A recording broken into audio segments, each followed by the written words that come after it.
First, though, reform fit for power, are they? The Telegraph says there's a civil war in the party. Have a look at this. So this, bear in mind, I think this headline would have been put on the front page before they had the results of the Hamilton by-election. So it's really been a 50-50 day for reform because the by-election was good for reform, but this is bad. Civil war over burqa ban. So the deputy leader, Richard Tice, said the Scottish result was a seismic moment, but it has been turbulent because their newest MP, Sarah Pochin, stood up in the Commons and said this. Given the Prime Minister's desire to strengthen strategic alignment with our European neighbours, will he, in the interests of public safety, follow the lead of France, Denmark, Belgium and others and ban the burqa? Prime Minister.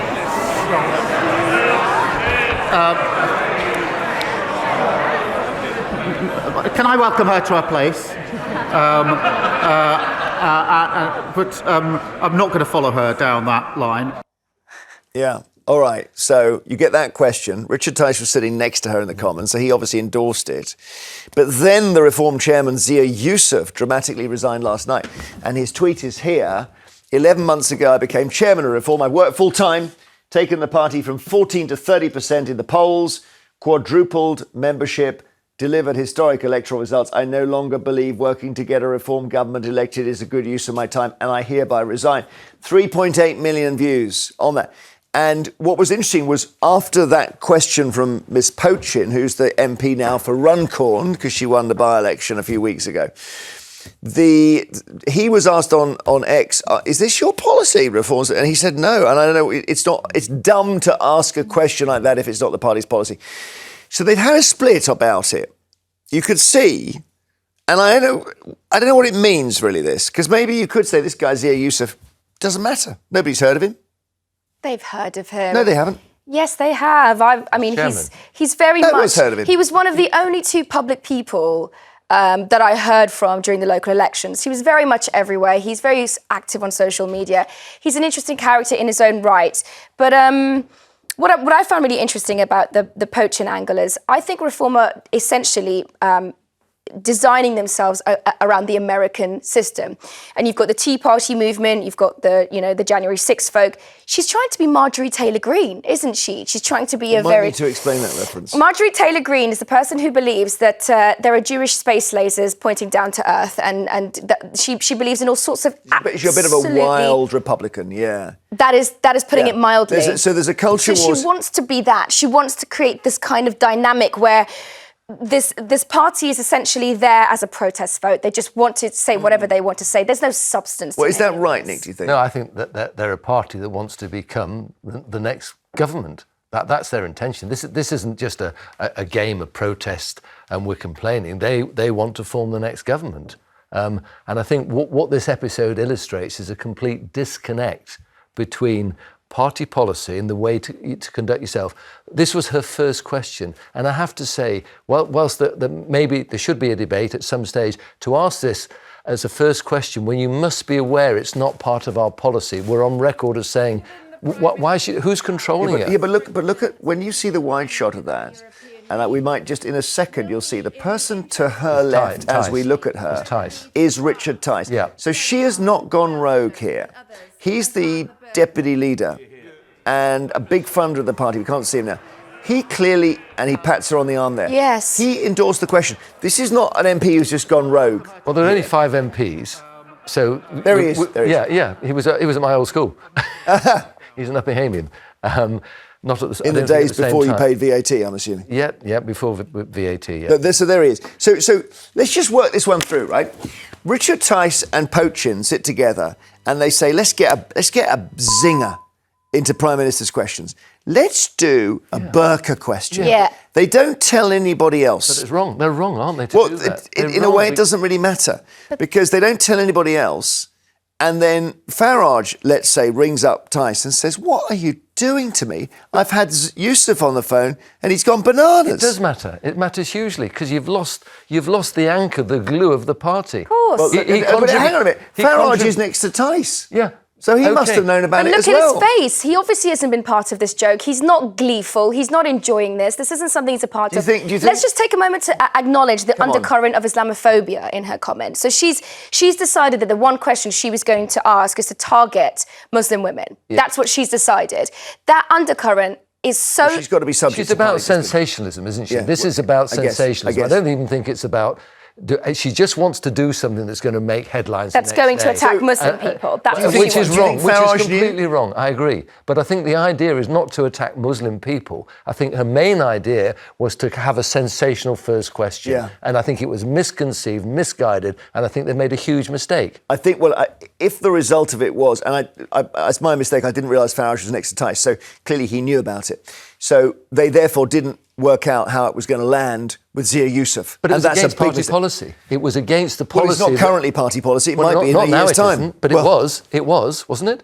Well, It's just, this is the no, point. not now. Aren't you a reform voter? Yeah. Are you, right. So Well, if you I don't- voted for them in the last Right. election. So Did if you? you don't know, if you're unsure, and if you think this is exactly the wrong way to behave in Parliament, surely they're in complete disarray. Surely they're not a serious party. No, but surely maybe- they're no, not going to but lead the next maybe government into any way But near maybe the we're success. judging this An by the embryonic- old rules. Maybe when you say they're in complete I'll disarray. take any rules. Yeah, there but are no rules. it's Well, not they need to have rules. Correct. They need All right. to form correctly. They've got 4 years to do it. Well, maybe they need you in there, Nick. Seriously. Some media I mean, I'll give you training an at the example. We very had least. Tim Montgomery in the other day. Now, Tim Montgomery's an established and respected political commentator, used to be Conservative, now says, I'm Reform. So he comes in, very nice guy.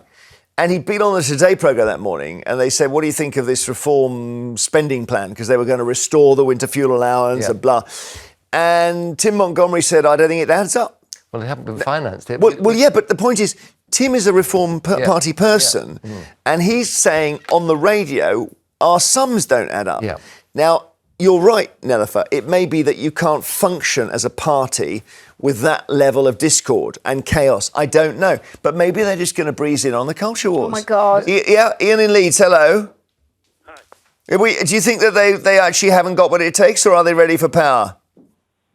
They'll be ready for power in a million years. Whether they're getting to power or not, that's another matter. But they're not ready for it. Because here's the problem. It's all about Nigel Farage. It's a Nigel Farage show. And it seems that anybody who gets the publicity that he craves, they're out. I wonder that. Yeah, there's certainly some people seem not to be able to work with him, although Richard Tice has worked with him okay. I think Richard Tice has probably slotted into his natural position. Here's the thing. If a party with fewer than half a dozen MPs cannot even maintain discipline, how are they going to be able to maintain discipline with more than 100 MPs? That's a very good question.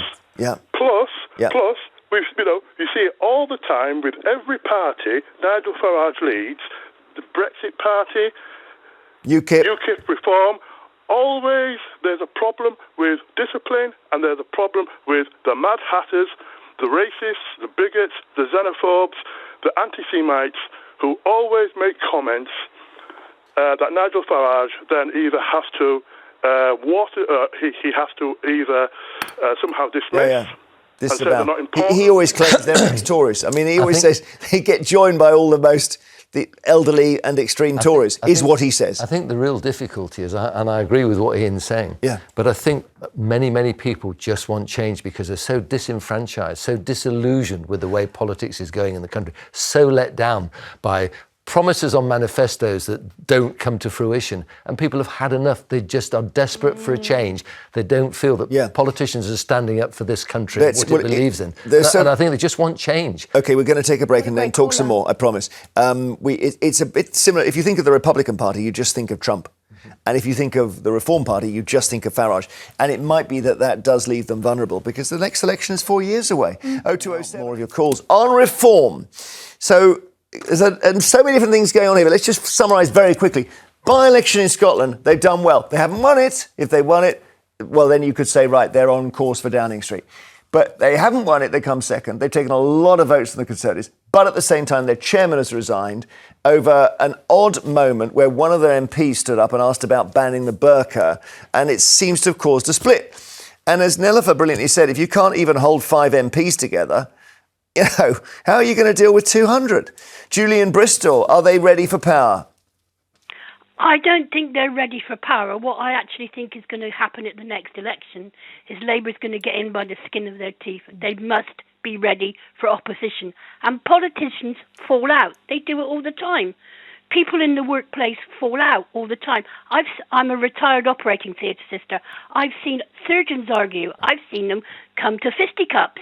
Wow. These things happen. Yeah. They happen. But I don't... When you've got 5 MPs, and one of them was a guy called Rupert Lowe. Who was excellent. I don't know if he was excellent or not, but it got so poisonous. And then he had to leave and the police were called. Well, he'd have been an ideal party leader in my view. Oh, my goodness. Well, he's the one Elon Musk wants. Oh, my God. Yeah. Musk has said Farage should step down. Perfect. He would have been perfect as a party leader. Julie, why is it... I mean, if Farage was a surgeon, would he have got into some of these fights, do you think? I don't honestly know. I don't honestly know that. But what I'm saying to you is people in the workplace fall out. They do. There's arguments in the workplace all the time. I can assure you of that. Even in hospitals, with nurses, with doctors, with administrations. In politics, you're supposed to hide it. Yeah. There's a lot of ego. They're supposed to hide it. They're supposed to hide it, but we're all human beings. You get upset about something somewhere along the line. But this is what I would say to you. They must be prepared for opposition. Yes. Because I think they're going to be the next opposition. Yes. Well, we shall see. I hope you're wrong. I hope you're wrong. I don't know. I think a lot... If you're at Labour, you might be thinking, wow, reform, give them an opportunity. Because actually reform could simply claw the heart out of the Conservatives. Well, the polls say, don't they, that voters prefer to have Starmer than Farage. Yes. So the best thing for Labour is that reform are rising. The Conservative voters prefer Farage to Badenoch. So, OK, Julie, thank you. Graham in Glasgow, hi.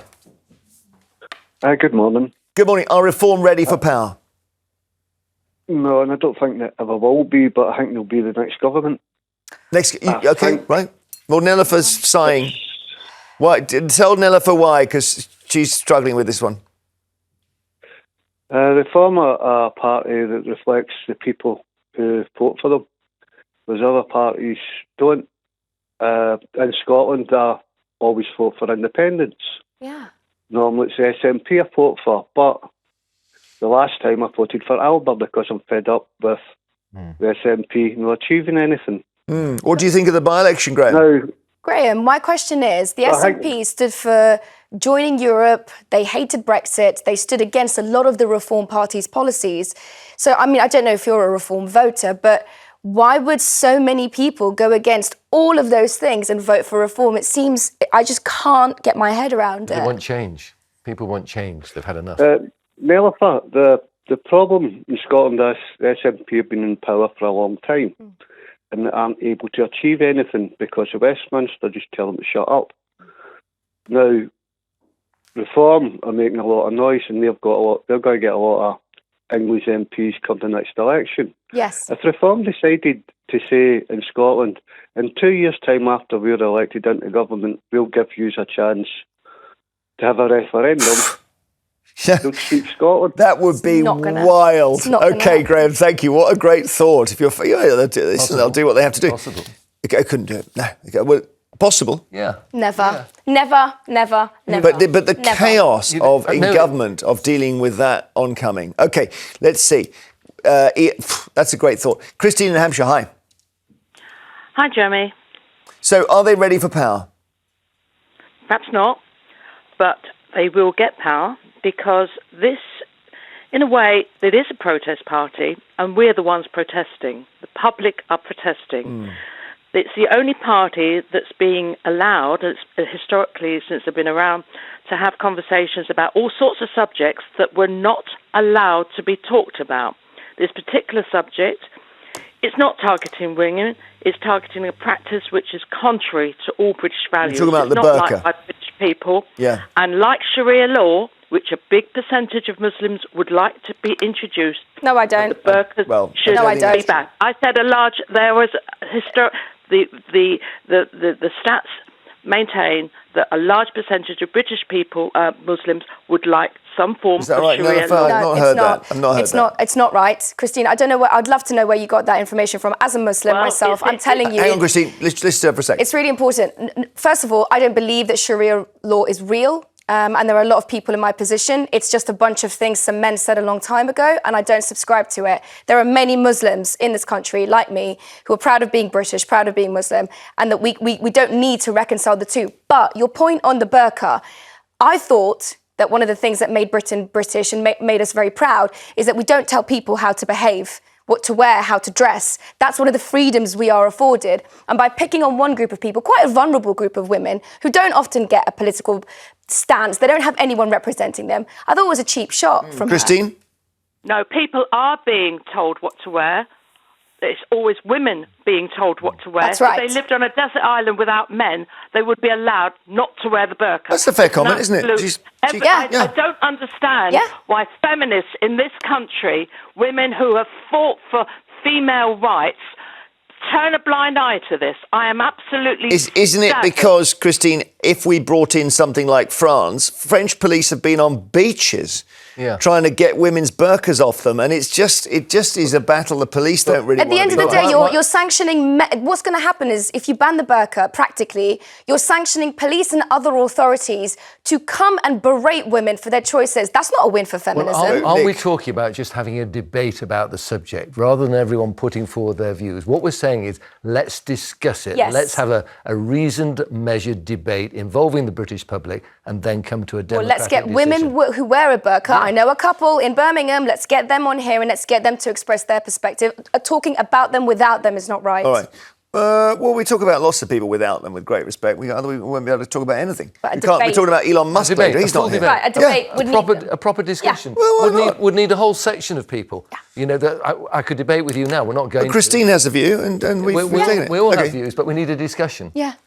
All right. So, it's a weird one that the burqa thing suddenly came up this week because it's not been in the news for a little while. OK, thanks for your calls on this. We'll move on. We're going to ask later if line dancing is brilliant or boring. Should young people be forced to do it? So...